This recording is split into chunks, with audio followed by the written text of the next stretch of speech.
Oke. Assalamualaikum warahmatullahi wabarakatuh. Yang terhormat Bapak Ibu Guru se-Kecamatan Madiun, perwakilan dari setiap gugus J. Puji syukur kehadirat Tuhan Yang Maha Kuasa karena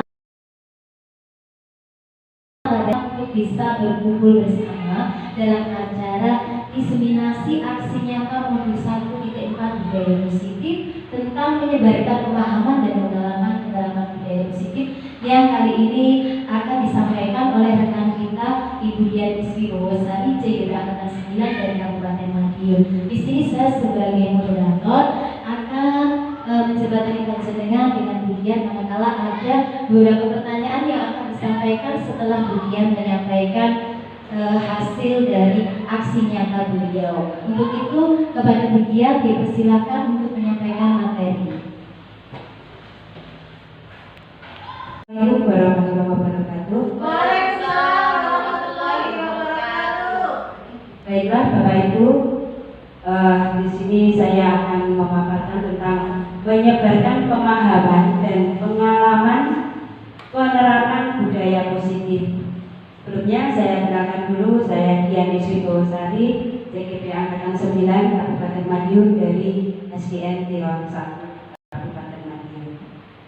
Nah, di sini akan saya paparkan tentang konsep utama modul budaya positif. Ada beberapa di sini yaitu perubahan paradigma belajar, disiplin positif, kebutuhan dasar manusia, posisi kontrol restitusi, motivasi perilaku manusia, kemudian ada keyakinan kelas, yang terakhir adalah segitiga restitusi. Nah, di paparan berikutnya nanti akan kita bahas satu persatu apakah itu paparan perubahan paradigma belajar dan sebagainya. Next. Nah, di sini pembelajaran dengan paradigma baru. Apa itu pembelajaran dengan paradigma baru? Yaitu pembelajaran dengan paradigma baru dirancang berdasarkan prinsip pembelajaran yang terdiferensiasi sehingga setiap siswa belajar sesuai dengan kebutuhan dari tahap perkembangannya untuk mewujudkan profil pelajar Pancasila. Kemudian disiplin positif. Apakah itu disiplin positif? Nah, tentunya kita sering mendengar apa itu kata disiplin, ya. Mungkin dalam pandangan kita disiplin itu harus sesuai aturan, disiplin harus tertib, ya. Ada kaitannya dengan hukuman-hukuman dan sebagainya. Yang terlintas di pikiran kita adalah kebanyakan orang akan menghubungkan kata disiplin dengan kata tertib, teratur, dan kepatuhan pada peraturan. Kata disiplin juga sering dihubungkan dengan hukuman, padahal itu sungguh berbeda karena belajar tentang disiplin positif tidak harus memberi hukuman. Justru itu adalah salah satu alternatif terakhir dan kalau perlu tidak digunakan sama sekali.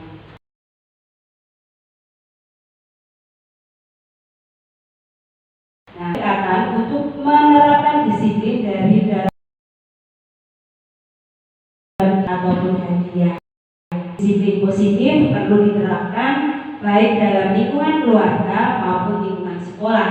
Dengan menerapkan disiplin positif diharapkan tidak ada kekerasan. Kekerasan di sini akan dapat terhindari. Ya, disiplin positif bukan mengenai anak peserta didik secara langsung, melainkan bagaimana cara orang dewasa memberikan dampak dan pengaruh positif pada anak peserta didik. Pendekatan disiplin positif menitik beratkan pendekatan yang positif tanpa kekerasan, adanya motivasi, merefleksi kesalahan, menghargai, membangun logika, dan bersifat jangka panjang. Nah, kaitannya dengan disiplin positif tadi, mungkin anak-anak itu akan berdisiplin kalau nah, sekarang kita bahas kebutuhan dasar manusia itu apa saja. Di sini ada bertahan hidup, kasih sayang dan rasa diterima, penguasaan, kebebasan, kesenangan. Mungkin kalau kebutuhan dasar manusia ini secara optimal bisa dipenuhi, Nah, mungkin diminimalisir akan terjadi kesalahan-kesalahan yang peserta didik kita berbuat. Nah, seperti itu. Next. Nah, di sini akan ada perbedaan antara posisi kontrol restitusi. Nah, posisi kontrol restitusi di sini kita sebagai guru, Bapak Ibu guru, sebagai penghukum, pembuat rasa bersalah, bisa sebagai teman, bisa sebagai pemantau atau manajer. Nah, kalau kaitannya dengan hukuman, ternyata hukuman itu menyakitkan dan tidak nyaman. Murid-murid merasa takut, hukuman itu memaksa, murid tidak jujur dan kadang merasa rendah diri. Contohnya, dengan adanya hukuman, murid itu merasa dikerasi mungkin ya dengan Bapak Ibu gurunya. Jadi mereka takut. Kalau mereka takut, mereka terpaksa akhirnya tidak jujur, melakukan kesalahan-kesalahan di belakang Bapak Ibu guru yang tidak tahu. Jadi mereka tidak terbiasa untuk berbuat baik, tapi menutupi. Jadi kalau ada perbuatan salah, mereka menutupi. Kalau tidak ada gurunya mungkin, kalau ada jam kosong mungkin. Nah, di situ ada kesempatan-kesempatan untuk siswa peserta didik kita untuk tidak disiplin, untuk melanggar tertib misalkan seperti itu. Nah, di sini penghargaan itu juga ternyata tidak efektif Bapak Ibu guru ya. Nah, karena penghargaan itu menimbulkan sifat iri. Mungkin ada salah satu siswa yang diberi penghargaan oleh Bapak Ibu gurunya, siswa yang lain itu merasa iri. Dan yang diberi penghargaan itu sendiri akan kreativitasnya akan dimatikan. Di sini maksudnya dia akan berbuat baik hanya untuk mengharap penghargaan dari Bapak Ibu gurunya. Di sini akan timbul sifat ketergantungan. Jadi mereka hanya akan berbuat baik, selalu disiplin itu pada penghargaan seperti itu. Kemudian di sini merasa menghargai diri sendiri. Jadi mereka tidak tulus melakukan kebaikan. Jadi intinya hanya mengharapkan penghargaan dari Bapak Ibu gurunya. Next. Nah, di sini motivasi perilaku manusia. Apakah itu motivasi? Jadi bagaimana manusia berperilaku itu satu untuk menghindari ketidaknyamanan atau hubungan, untuk mendapatkan imbalan atau penghargaan dari orang lain, untuk menjadi orang yang mereka inginkan dan menghargai diri sendiri dengan nilai-nilai yang mereka percaya. Next. Kita beranjak ke keyakinan kelas. Keyakinan kelas dipilih karena tindakan atau perilaku yang kita lakukan di dalam kelas dapat menunjukkan terciptanya sebuah lingkungan positif. Perilaku warga kelas tersebut menjadi sebuah kebiasaan yang akhirnya membentuk sebuah budaya. Itulah diperlukan penciptaan keyakinan kelas, keyakinan dasar bersama di antara warga kelas. Jadi di sini maksudnya keyakinan dibuat dengan kedua belah pihak. Jadi sebelumnya bisa dilakukan musyawarah antara Bapak Ibu guru, kepala sekolah atau dengan wali murid, bisa digunakan untuk membuat suatu keyakinan kelas. Nah, keyakinan kelas adalah salah satu disiplin positif yang bisa ditetapkan dalam membangun budaya positif di sekolah. Dengan adanya keyakinan kelas, di setiap kelas diharapkan dapat mewujudkan tujuan pendidikan yang berorientasi kepada profil pelajar Pancasila. Di sini ada prosedur pembentukan keyakinan kelas. Jadi tidak seperti peraturan kelas yang sudah ada sebelum-sebelumnya. Nah, keyakinan kelas ini bisa dibuat secara berkala berkesinambungan. Jadi mungkin dengan siswa yang baru dibuat musyawarah untuk membentuk suatu keyakinan kelas yang baru. Nah, seperti itu kita harus mempersilahkan murid untuk bercurah pendapat tentang peraturan kelas atau sekolah. Kemudian mengidentifikasi nilai-nilai kebajikan universal, menyusun kalimat-kalimat negatif menjadi positif. Contohnya kalau aturan itu dilarang membuang sampah sembarangan misalkan. Nah, di sini mungkin dirubah menjadi kalimat yang negatif, bisa dengan jagalah kebersihan, seperti itu. Kemudian buat keyakinan kelas berkisar antara 3 sampai 7 keyakinan, jadi tidak banyak seperti peraturan kelas yang biasa kita temui di kelas-kelas sebelumnya di Bapak Ibu. Jadi di sini hanya kita buat poin-poinnya saja, antara 3 sampai 7 keyakinan supaya mudah diingat dan mudah dijalankan. Nah, murid diminta meninjau ulang dan menandatangannya. Maksudnya di sini kita perlu persetujuan mereka, mendengar suara mereka apakah ini sudah sesuai atau belum. Kalau sudah disetujui oleh semua pihak, hasil keyakinan kelas dilekatkan di dinding kelas atau di tempat yang mudah dilihat semua warga kelas. Nah, itu tentang keyakinan kelas. Nah, kita beralih ke restitusi. Restitusi yaitu proses menciptakan kondisi bagi murid untuk memperbaiki kesalahan mereka sehingga mereka bisa kembali kepada kelompok mereka dengan karakter yang lebih kuat. Di sini restitusi membantu murid menjadi lebih mempunyai tujuan, disiplin positif, dan memulihkan dirinya setelah berbuat salah. Restitusi bukan untuk menebus kesalahan, namun untuk belajar dari kesalahan. Nah, segitiga restitusi adalah suatu proses dialog yang dijalankan guru atau orang tua agar dapat menghasilkan murid yang mandiri dan bertanggung jawab. Diharapkan dengan segitiga restitusi ini nanti murid bisa bertanggung jawab apa yang sudah mereka lakukan atau apa yang akan mereka lakukan dengan memikirkan konsekuensi yang akan mereka peroleh setelah misalkan membuat kesalahan. Itu nanti kita akan buat solusinya dari segitiga restitusi ini. Next. Langkah-langkah restitusi itu adalah menstabilkan identitas, memvalidasi tindakan yang salah, kemudian menanyakan keyakinan. Nanti kita akan paparkan satu-satu apakah itu bagaimana identitas dan lain sebagainya. Next. Nah, di sini akan tampak kalau menstabilkan identitas itu berdasarkan prinsip membuat kesalahan adalah bagian dari proses pembelajaran. Misalkan dengan kalimat, kamu berbuat salah, ya tidak apa-apa. Semua orang pasti pernah berbuat kesalahan. Guru pun pernah berbuat kesalahan. Contohnya seperti itu. Nah, dengan menggeser identitas gagal menjadi identitas sukses. Next. Validasi tindakan yang salah berdasarkan prinsip setiap perilaku berupaya memenuhi suatu kebutuhan tertentu. Itu kaitannya dengan kebutuhan dasar manusia tadi Bapak Ibu. Jadi mungkin yang berbuat salah itu salah satu kebutuhan dasarnya kurang terpenuhi atau salah satu kebutuhan dasarnya terabaikan.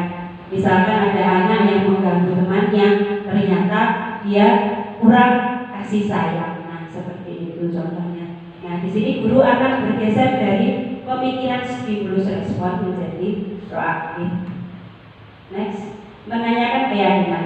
Dari keyakinan kelas yang telah disepakati tadi, murid akan diberi pertanyaan-pertanyaan bermakna untuk memunculkan motivasi secara intrinsik. Misalkan ada seorang siswa peserta didik yang berbuat kesalahan, misalkan datang terlambat ke sekolah. Nah, di situ dapat kita berikan pertanyaan-pertanyaan kaitannya dengan keyakinan kelas yang kita buat, misalkan dari keyakinan kelas disiplin. Nah, di situ dapat kita gali bahwa datang terlambat itu tidak termasuk atau bukan sikap yang disiplin. Dari situ akan kita gali beberapa pertanyaan agar peserta didik yang terlambat tadi menyadari kalau dia melakukan suatu kesalahan. Next. Di sini akan saya contohkan pembelajaran dari segitiga restitusi, penerapan dari segitiga restitusi, yaitu pada kasus 1 yaitu siswa datang terlambat ke sekolah. Nah, ini pengalaman saya pribadi dari siswa kelas 1 tadi ada yang terlambat ke sekolah. Tentu saja dia mengganggu teman yang lain dan mengganggu proses pembelajaran. Tolong video. Di sini akan kita. Nah, Bapak Ibu, ini akan saya tampilkan kasus keterlambatan anak di sekolah. Mungkin banyak juga siswa-siswi kita ya yang seperti ini. Nah, bagaimana nanti cara penyelesaiannya dengan sedikit resolusi.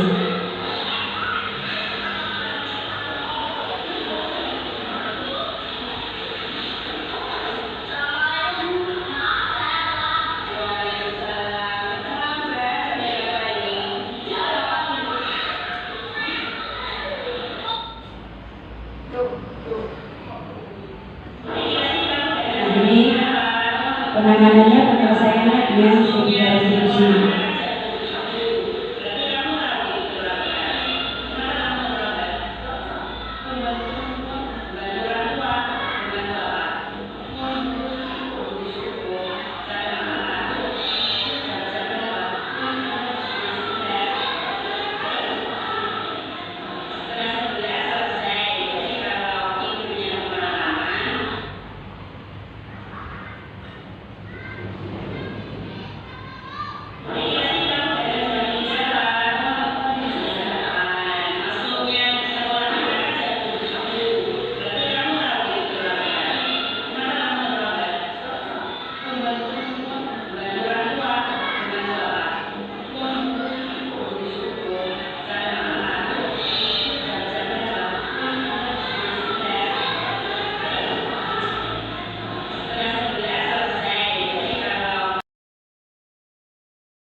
Dari siswa yang bertambah tadi, setelah ditanya secara personal tersendiri, mungkin dipanggil di kantor atau dalam kelas dengan sendiri, anak tersebut ternyata alasannya terlambat itu membantu orang tuanya.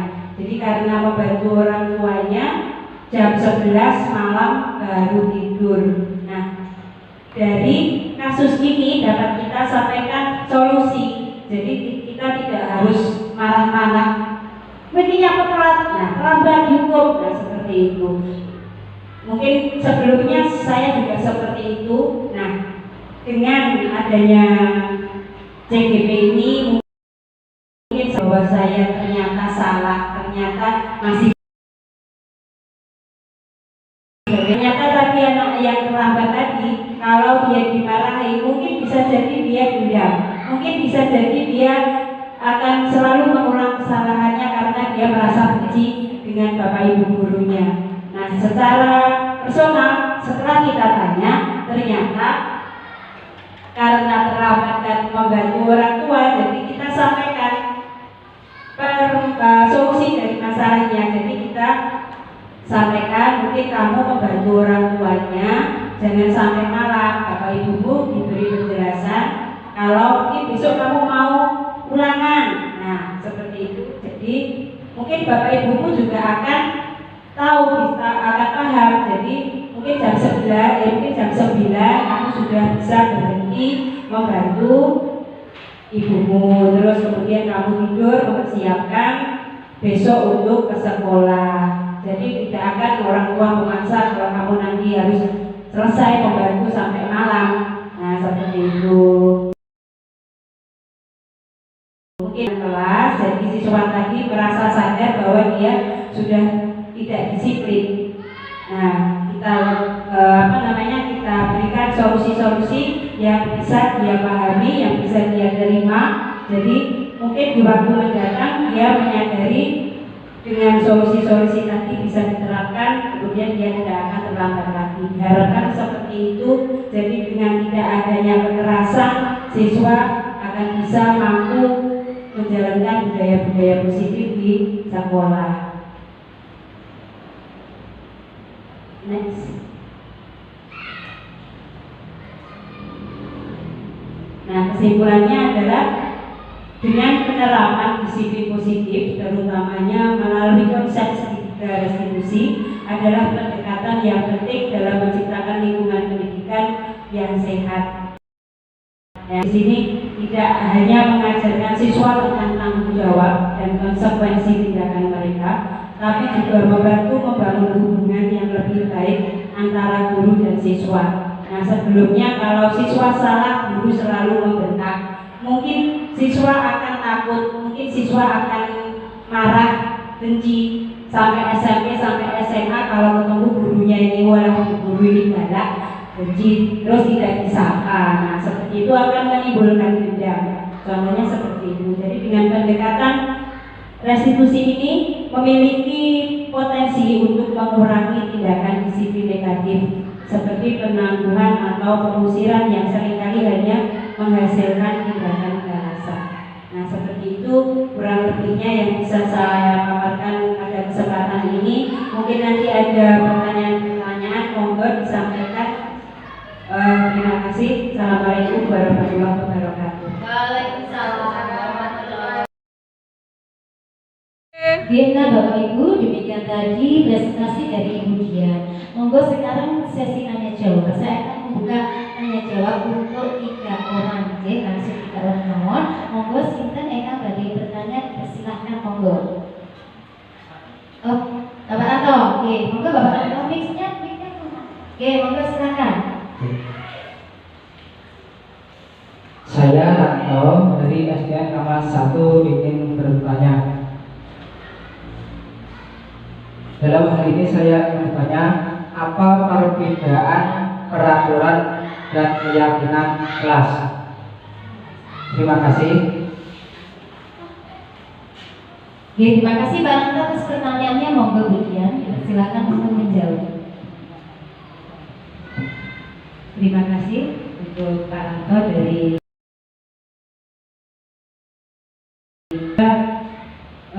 memberi paparan tentang perbedaan peraturan dan keyakinan kelas. Nah, kalau peraturan seperti yang kita ketahui bersama, itu selalu ada di setiap sekolah atau setiap kelas, dipasang di dinding. Peraturannya seperti ini, dilarang ini, dilarang itu, tidak boleh ini, harus ini, nah, seperti itu.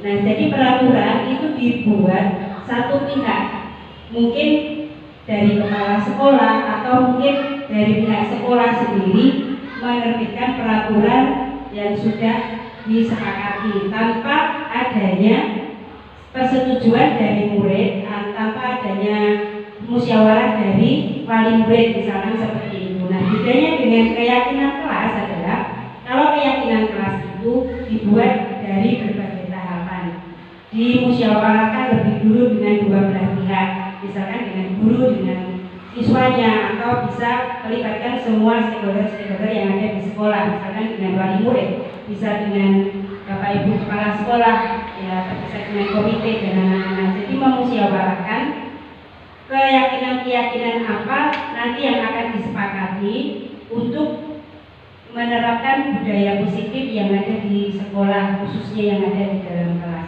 Mungkin seperti itu, Pak Ranto. Terima kasih pertanyaannya. Mungkin kalau kurang memuaskan, mohon maaf dari yang saya paparkan tadi. Oke, terima kasih Bu Dian. Oke, Bapak Ibu, tadi sudah pertanyaan pertama, monggo. Mungkin ada pertanyaan lagi, monggo. J, Bu Umi, monggo silakan Bu Umi. Terima kasih waktunya. Kenalkan saya Bu Umi dari SDN Subjek 2. Mau bertanya, tolong berikan contoh penerapan budaya positif di SDN 1. Terima kasih. Oke, terima kasih atas pertanyaannya, monggo Bu Dian dijawab. Terima kasih Bu Umi dari SDN Berjo. Saya akan coba memberi contoh tadi kaitannya dengan penerapan budaya positif, ya. Alhamdulillah selama ini sudah banyak yang dicoba dilaksanakan di SD Tiron 1. Penerapan budaya positif dengan pembiasaan, salah satunya dengan pembiasaan Asmaul Husna, pembiasaan pembacaan surat-surat pendek. Di sini akan menguatkan karakter agama anak-anak, menguatkan iman anak-anak. Jadi di sini akan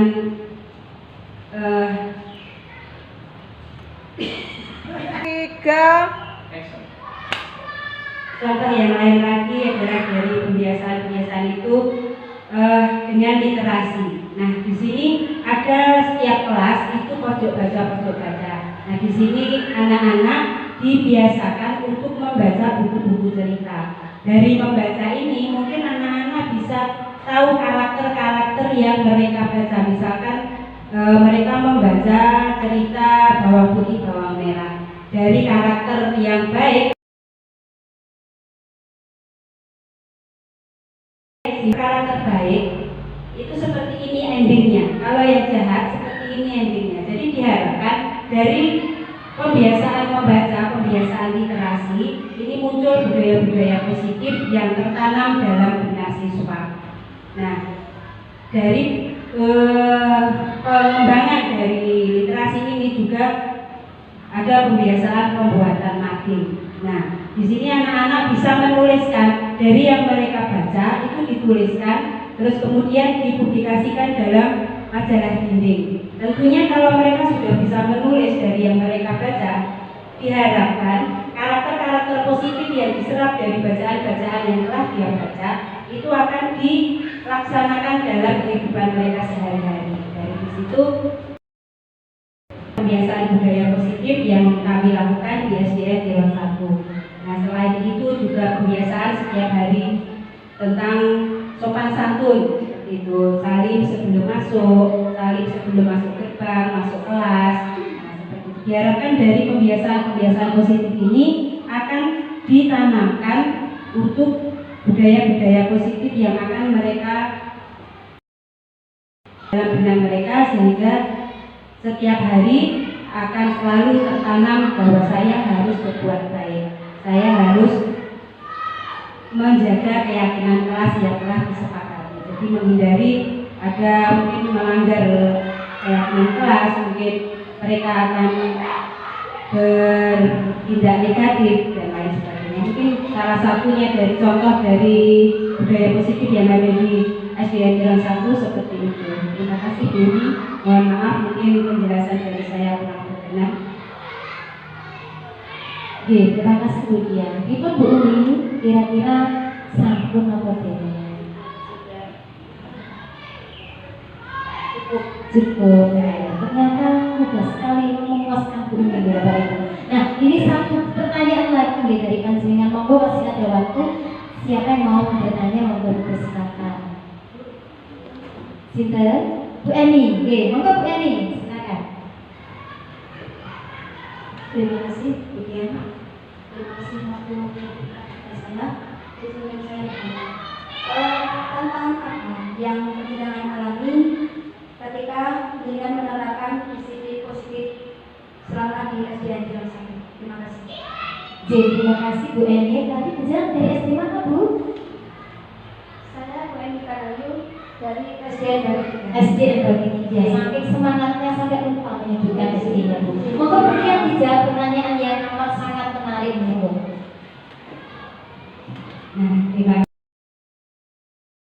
kasih mendengar kata tantangan ya. Tantangan ini memang sangat menantang untuk menerapkan budaya positif ini. Tentunya terutama dengan segitiga restitusi yang telah saya paparkan sebelumnya. Di sini ada banyak kelembutan yang harus kita lakukan untuk anak-anak. Dan sebelumnya mungkin karakter saya pribadi sendiri adalah mungkin bisa dibilang kerasnya seperti ini. Ini adalah tantangan bagi diri saya sendiri. Saya harus bisa mengerem, bisa menekan agar tidak melakukan seperti yang sebelumnya. Misalkan kalau ada anak yang melanggar aturan dari yang saya paparkan tadi, ternyata hukuman, ternyata kemudian kita membentak akan sangat menyakitkan bagi murid. Nah, di situ saya harus bisa mengendalikan diri untuk memenuhi kebutuhan mereka agar tidak merasa kebutuhan dasarnya itu tadi ya, akan tidak merasa kurang kasih sayang. Nah, dengan kelembutan yang ada di segitiga restitusi tadi, misalkan kamu tidak apa-apa berbuat salah, nah solusinya seperti ini. Nah, seperti itu adalah tantangan tersendiri bagi saya, dan saya harus bisa berusaha semaksimal mungkin agar anak-anak tadi dengan anak-anak yang melanggar aturan tadi, misalkan anak-anak yang nakal itu dengan dari dirinya sendiri muncul suatu itikat baik, suatu niat agar suatu pengertian agar mereka tidak melakukan lagi. Dengan mereka menyadari, oh yang saya lakukan ini ternyata salah. Kalau saya salah ternyata Bu Guru tidak marah, Bu Guru memberikan solusi. Nah seperti itu. Dengan memberikan solusi dengan lemah lembut tadi, anak bisa menerima, kemudian bisa dengan sadar, dengan rela, dengan ikhlas untuk melaksanakan budaya-budaya positif seperti yang telah saya paparkan tadi sebelumnya. Matur nuwun. Pertanyaan yang dari Bu Eni tadi mungkin kurang jelas, mungkin kurang bisa kurang puas. Terima kasih. Jawabannya sudah sangat menarik dan menginspirasi bagi kami semua. Terima kasih Bu Dian. Terima kasih. Ya, Bapak Ibu, sepertinya masih ada waktu sedikit. Mungkin ada satu pertanyaan, mungkin ada unek-unek atau pertanyaan yang mau disampaikan kepada Bu Dian terkait dengan pemaparan beliau. Monggo kami persilakan. Bu Eko, monggo dipersilakan Bu Eko. Mic-nya bertolong Bu.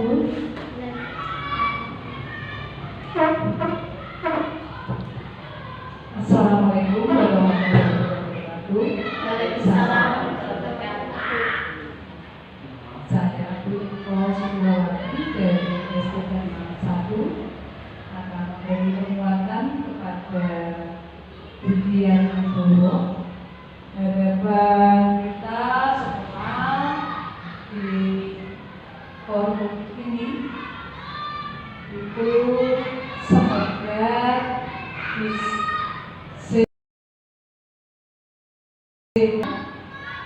dapat menginspirasi pada rekan-rekan guru yang hadir ini, bahkan sekecamatan Madiun,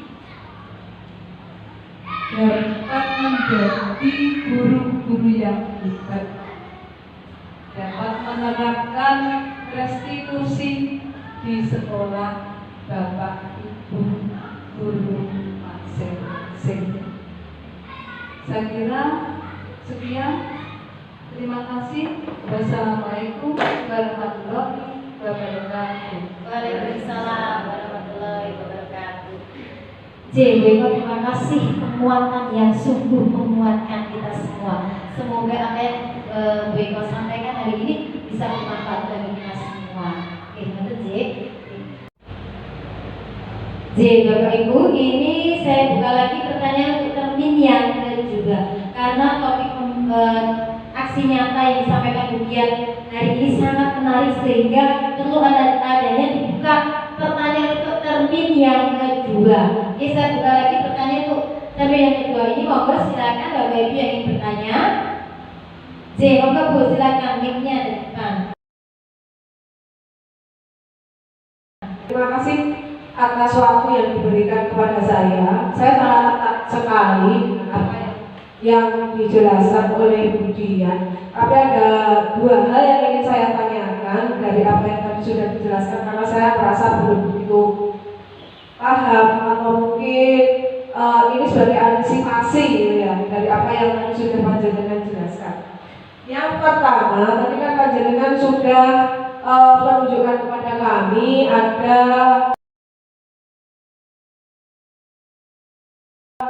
melakukan restitusi dalam bulan Panjenengan. Nah ini bagaimana ini? Mungkin kan kadang anak-anak itu sekali diingatkan, dan namanya juga anak-anak. Jadi kadang setelah diingatkan, setelah kita restitusi, mungkin nah ini dia akan melakukan lagi apa kesalahan yang telah peserta didik lakukan tadi, itu diulangi kembali. Nah sekarang yang ingin saya tanyakan, bagaimana jika setelah kita melakukan restitusi kepada peserta didik kita yang melakukan pelanggaran itu, tapi ternyata di lain hari dia itu melakukannya kembali. Jadi pelanggaran itu diulang kembali.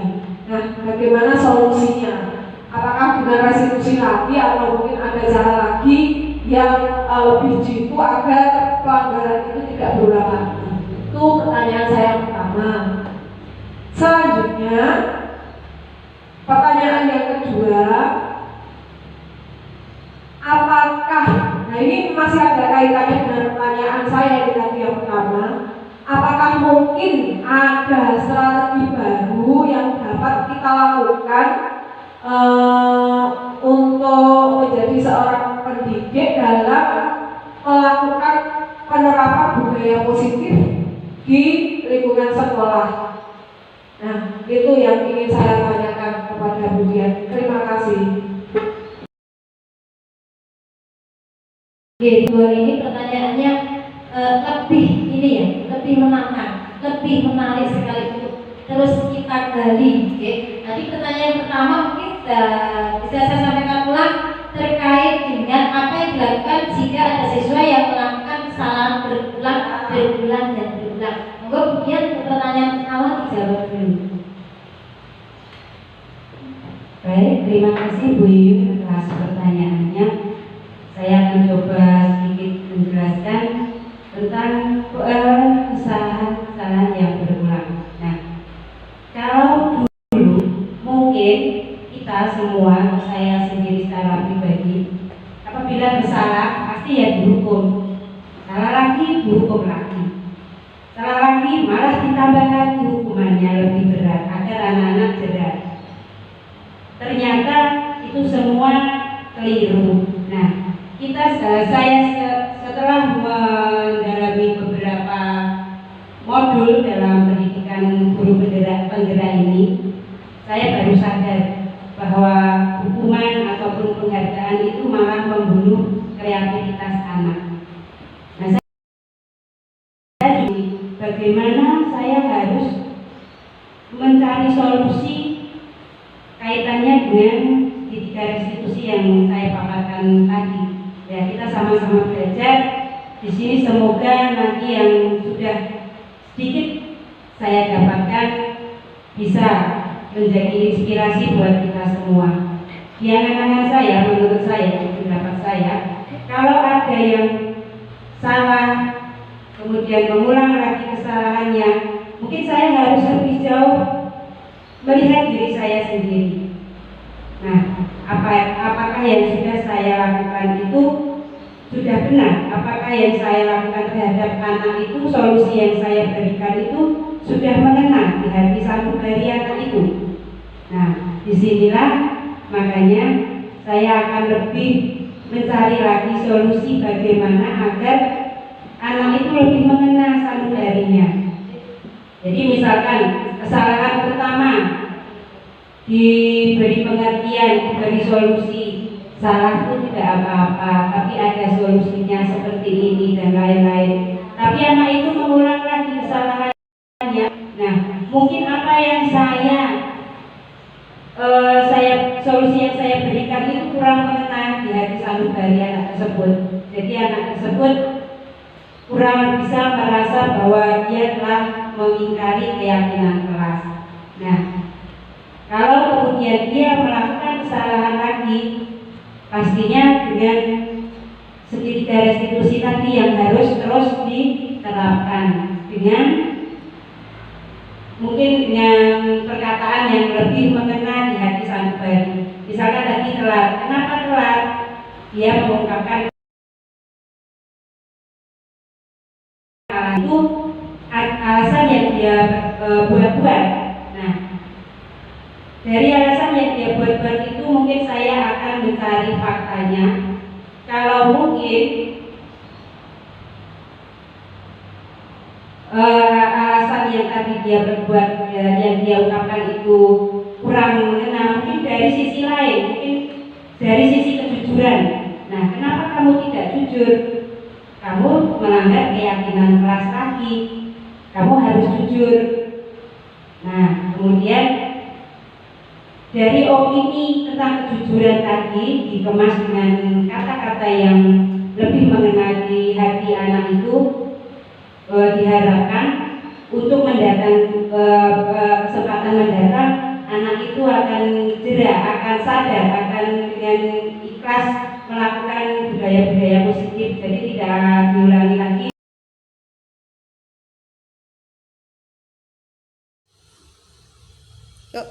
Baiklah, mungkin pertanyaan pertama bisa saya jelaskan seperti ini, mungkin kurang bisa memuaskan, mohon maaf. Kemudian maaf untuk pertanyaan yang kedua tadi saya kurang bisa memahami. Ini pertanyaannya mungkin Bu Yuyun bisa mengulanginya lagi. Ya, pertanyaan saya yang kedua yaitu strategi apa yang dapat dilakukan untuk menerapkan budaya positif di sekolah. Mungkin ini ada hubungannya dengan pertanyaan tadi saya yang pertama. Kan tadi kita sudah melakukan restitusi, ada anak melanggar, sudah melakukan restitusi, ya kan? Pertanyaan saya sebenarnya itu yang pertama. Terus berarti kan itu kejadiannya berulang. Ketika anak tadi melakukannya lagi, berulang lagi dengan pelanggaran yang sama, strategi apa kira-kira yang dapat kita lakukan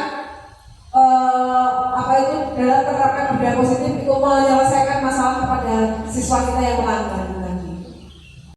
Baik, terima kasih untuk pertanyaan pertama. Mungkin bisa saya coba jelaskan seperti tadi.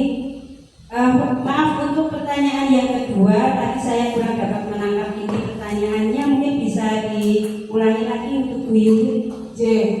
Ini ketika yang pertama itu bagaimana apabila setelah kita melaksanakan restitusi kepada siswa kita yang telah melakukan pelanggaran secara berulang. Nah, ini yang ingin saya tanyakan, strategi apa yang harus kita lakukan sebagai pendidik apabila siswa kita tadi melakukan pelanggaran yang berulang. Pelanggaran masih melakukan kesalahan yang sama, jadi pelanggaran itu diulang-ulang lagi gitu loh maksudnya. Itu mungkin strategi yang paling jitu itu menurut panjenengan itu apa? Oke, terima kasih. Oke, baik, terima kasih atas pertanyaannya. Nah, jadi ini masih berputar dalam pengulang-ulangan kesalahan, Nah, seperti yang saya paparkan tadi, untuk membuat keyakinan kelas itu kan dimusyawarahkan dengan beberapa stakeholder yang ada di sekolah, bisa dengan wali murid, bisa dengan komite, kepala sekolah, rekan sejawat, dan juga melibatkan murid.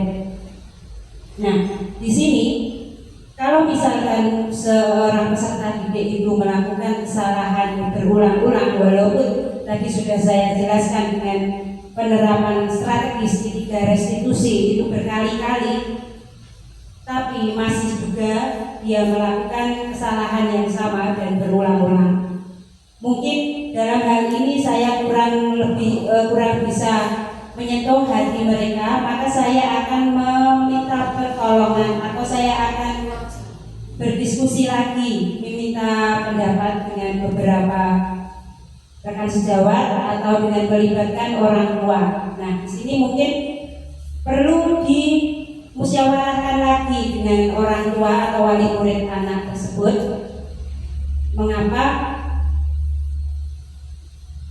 dengan beberapa kali sedikit restitusi anak ini belum tersentuh hati nuraninya, belum tersentuh jiwanya untuk tetap melakukan budaya positif dan tidak melanggar atau mengingkari keyakinan kelas. Nah, mungkin di sini saya akan meminta bantuan diantaranya mungkin dengan rekan sejawat atau dengan langsung dengan orang tua atau wali murid siswa tersebut agar dengan strategi yang sama pula, jadi menghindari hukuman ataupun penghargaan yang seperti yang saya paparkan tadi, bahwa hukuman dan penghargaan itu malah membunuh kreativitas anak. Jadi dengan mentransfer informasi tentang segitiga restitusi kepada wali murid tersebut, ya, tapi yang sudah bermusyawarah membuat keyakinan kelas, dimohon bantuannya agar berupaya semaksimal mungkin untuk meyakinkan anak tersebut bahwa dia dengan seoptimal mungkin tidak mengingkari keyakinan kami perbuat, setelah kami musyawarahkan tadi. Diharapkan untuk kedepannya peserta didik ini tidak lagi berbuat kesalahan. Ya, semua itu diusahakan dengan bersama-sama, diusahakan berdasarkan musyawarah. Jadi diharapkan hasilnya akan seoptimal mungkin. Mungkin seperti itu Bu Yuyun yang bisa saya jelaskan. Terima kasih. Terima kasih Bu Dian atas penjelasannya. Mungkin kita sama-sama berharap bahwa kita sudah berusaha agar anak itu tidak melakukan pelanggaran berulang-ulang, dan semoga dengan berbagai strategi yang tadi sudah dengan utarakan, nanti kita bisa merestitusi siswa didik kita agar tidak melakukan pelanggaran kembali. Terima kasih Bu Dian atas jawabannya. Oke, terima kasih Bu Yuyun atas pertanyaannya yang amat sangat berbobot dan sangat bermanfaat bagi kita semua, dan juga kepada Bu Dian jawabannya juga sudah bersinergi. Selanjutnya mungkin ada yang mau bertanya lagi, monggo persilakan Bapak Ibu. Jadi banyak sekali yang bertanya. Bu Nurul, monggo Bu Nurul silakan. Ya, terima kasih izin bertanya Bu Dian. Oke, saya mau curhat sebenarnya. Bisa ya? Iya, di sekolah saya kemarin tuh dari orang tua itu ada yang datang ke sekolah Bu Dian, lapor bahwa anaknya itu katanya dimarahi tetangga sekolah, katanya itu mengambil mangga, dirontokin mangganya semuanya, padahal sudah terjual itu. Nah, anak saya itu dimarahi, anaknya itu dimarahi terus pulang. Waduh, sama ibu aku seteni. Nah, ibunya nggak terima, terus lapor ke sekolahan. Katanya anaknya itu dimarahi tetangga sekolahan. Terus dari pihak sekolahan itu tanya, waktu kejadiannya kapan itu Bu? Ya, ketika anak sudah di rumah sore hari. Terus dari pihak sekolahan saya kok jawabnya begini, yang ada yang menemui itu karena anak kelas 3 Bu, yang menemui itu ya guru kelas 3-nya. Terus saat itu UKS-nya ada lagi, ada kegiatan dinas.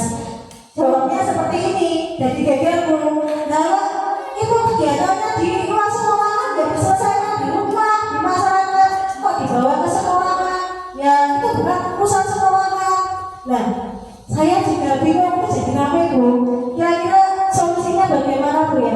Kalau anak melaksanakan pelanggarannya itu di luar jam sekolahan, di luar sekolahan, bentuk tanggung jawab dari sekolahan itu seperti apa Bu? Mungkin dari sini saya bisa mendapat solusi.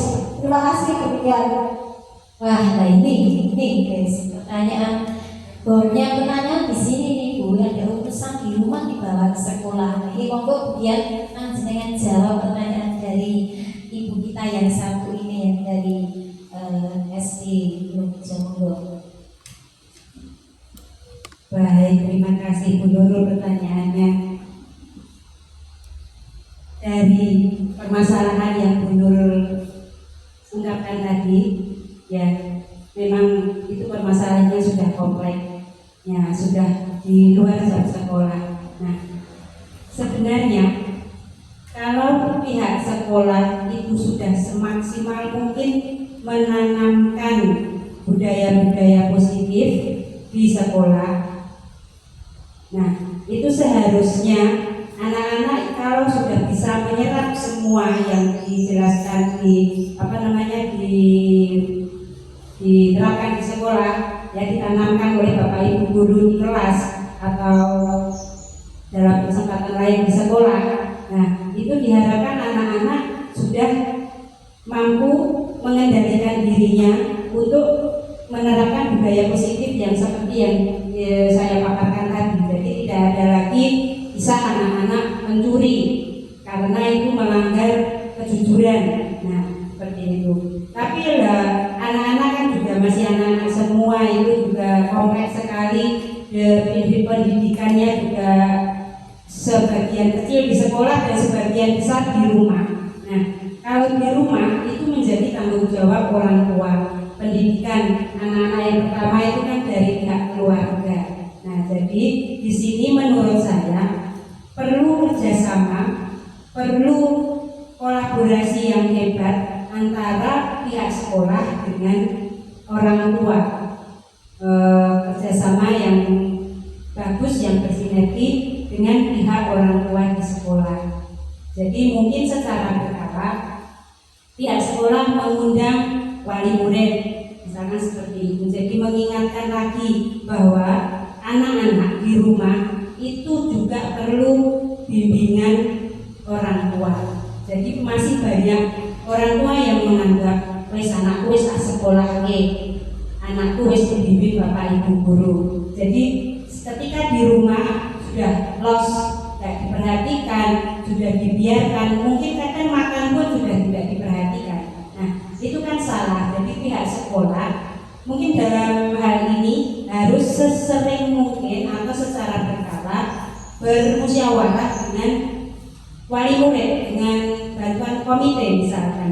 Jadi secara berkala mengingatkan, mengajak wali murid tersebut semuanya itu bekerja sama untuk membimbing, bersama-sama membimbing dan mengarahkan agar anak-anak peserta didik kita itu senantiasa bisa melakukan hal-hal yang baik. Jadi sadar kalau yang salah itu salah, kalau mana yang benar dan mana yang salah. Jadi budaya-budaya positif yang sudah dicoba diterapkan di sekolah itu di luar rumah, di luar sekolah juga tetap mereka akan selalu berpegang teguh.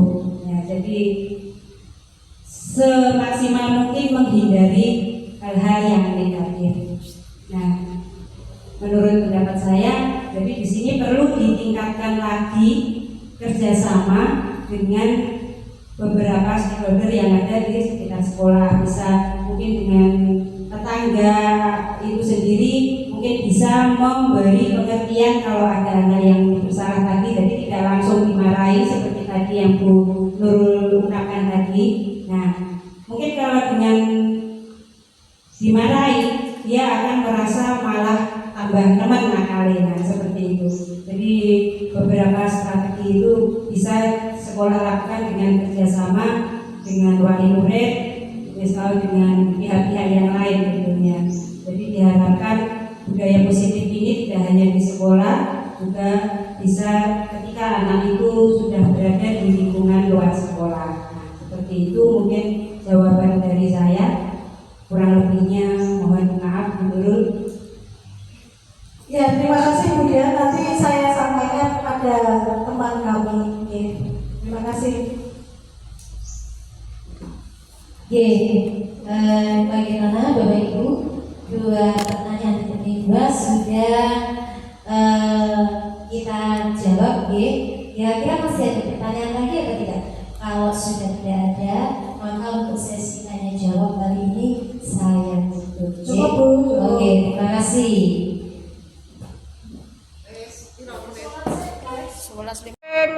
Terima kasih Bapak Ibu. Demikian tadi adalah paparan dari aksi nyata modul 1.4 yang tadi disampaikan Bu Dian, yang semua sangat menginspirasi kami semua, utamanya Bu Dian, untuk terus maju dalam mengemban amanah sebagai guru penggerak angkatan 9. Semoga hari ini membawa manfaat bagi kita semua. Saya selaku moderator hari ini mohon maaf apabila ada beberapa kata mungkin kesalahan yang saya sampaikan dalam penyampaian diskusi hari ini. Assalamualaikum warahmatullahi wabarakatuh. Tepuk tangannya mana?